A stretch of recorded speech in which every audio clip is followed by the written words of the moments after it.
All right, so now we're looking at non-terminating decimals, or repeating decimals, for us to convert into a fraction. So this is a little bit different, but just like when it was a terminating decimal, the first thing we had to do is look and see, well, what place value do we end at?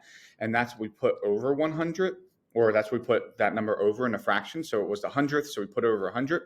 The same thought process is to start here, but it is different though. So one thing we need to do is say, okay, when does it start repeating? So 1, 2, 1, 2. So that means these two digits are the ones that are constantly repeating. So now we're looking to say, well, where does that repeating decimal end? So this ends in our hundredth. So instead of putting it over 100, what we need to do is we need to multiply it by 100. And now we're going to get this whole number, 12.12, repeating there. And then what we do here now is we're going to now subtract this repeating decimal out. So we're going to subtract this 0.12 repeating, so that this way we can get to our whole number and have a whole number of 12.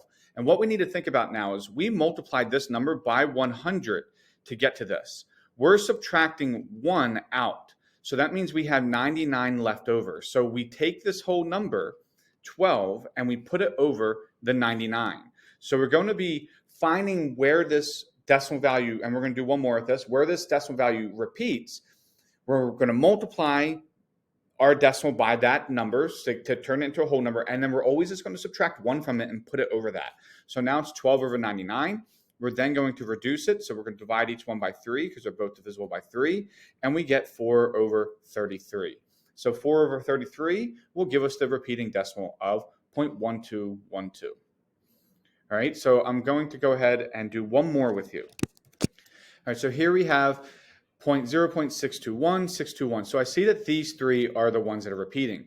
So I look and say, okay, we're ending here in our thousands. So I'm going to multiply it by 1,000 in order to get that repeating decimal out on its own as a whole number. And then I'm going to subtract, so this is, remember, 1,000, and then I'm going to subtract 0.621 repeating.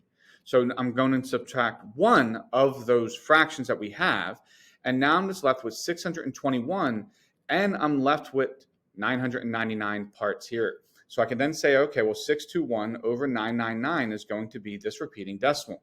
621, well, if you know this rule, to see if a number is divisible by 3, we can add up all the digits. So 6 plus 2 plus 1, that's equal to 9. And since 9 is divisible by 3, I know that this whole number is divisible by 3. So I'm going to divide each of these by 3 because 999, you should know, is divisible by 3. So it gives me 207 over 333. Once again, I see that 2 plus 7 is 9. That's divisible by 3. So that means the whole number has to be divisible by 3. So it's going to give me 69 over 111.